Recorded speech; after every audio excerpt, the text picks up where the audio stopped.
केंद्रीय वित्त मंत्री निर्मला सीतारमण द्वारा पेश किए गए बजट 2026-27 को लेकर देश भर में प्रतिक्रियाओं का दौर जारी है। इसी कड़ी में राजस्थान के नागौर से सांसद और राष्ट्रीय लोकतांत्रिक पार्टी के प्रमुख हनुमान बेनीवाल ने इस बजट को बेहद निराशाजनक करार दिया है। उन्होंने साफ शब्दों में कहा कि जिसे सरकार विकसित भारत का बजट बता रही है, उसमें राजस्थान का नाम तक नहीं लिया गया, जो राज्य के साथ खुला अन्याय है।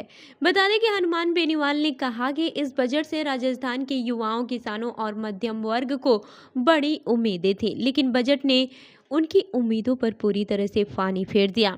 उन्होंने कहा कि देश के नौजवान और किसान इस बजट से राहत की उम्मीद कर रहे थे, मगर उन्हें साफ निराशा मिली। बेनीवाल ने यह भी कहा है कि दुर्भाग्य की बात है कि राजस्थान ने लोकसभा में बड़ी संख्या में सांसद दिए हैं, इसके बावजूद बजट में राज्य की पूरी तरह से अनदेखी की गई। उन्होंने रेलवे और इंफ्रास्ट्रक्चर का जिक्र करते हुए कहा कि राजस्थान में हाई स्पीड कॉरिडोर और रेलवे से जुड़ी कई बड़े प्रोजेक्ट चल रहे हैं, इसके बावजूद बजट में राज्य के लिए कोई ठोस घोषणा नहीं की गई। हैरानी की बात यह है कि रेल मंत्री और रेल राज्य मंत्री दोनों ही राजस्थान से जुड़े हैं, फिर भी राज्य को कुछ नहीं मिला। बेनीवाल ने महंगाई के मुद्दे पर भी सरकार को घेरा।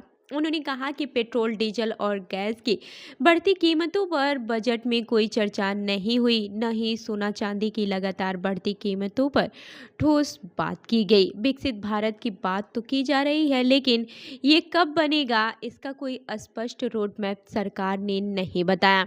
किसानों के मुद्दे पर उन्होंने कहा कि किसान आज भी कर्ज में डूबा हुआ है और न्यूनतम समर्थन मूल्य यानी कि एमएसपी पर उसे आखिर मिला क्या, इस पर सरकार चुप है। रोजगार को लेकर भी उन्होंने सवाल उठाए और कहा कि सरकारी पद खाली पड़े हैं, लेकिन जिन साधनों से रोजगार बढ़ाने की बात की जा रही है, उनसे जमीनी स्तर पर कोई ठोस बदलाव नजर नहीं आता।